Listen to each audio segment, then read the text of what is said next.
ওই করিমগঞ্জ তারাইলের একলা এমপি আছে সুন্নু ভাই কইতাছে মাননীয় স্পিকার এই যে একটা লোক সব হিসাব দিলায় আমরা ইজ্জত থাকে না টাকার হিসাব দেও আমি এই কথা কইছিলাম দেখিয়া আমার নামে বিচার মহান সংসদ আর আমি এর বেটারে জিগাই তুমি নো বিরোধী দল তুমি সরকারের বিরোধিতা করতে তুমি আমার বিরোধিতা করো কিতা এর মানে হইল গিয়া এর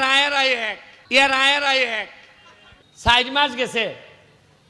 সরকারি বরাদ্দ পাইছি 29.29 কোটি কত পাইছি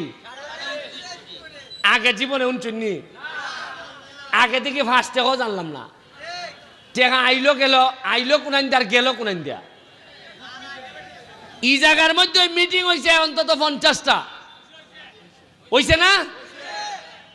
আর আওয়াজের যন্ত্রণায় মসজিদের নামাজ পর্যন্ত ফরন গেছে না কিন্তু অত আওয়াজ হয়েছে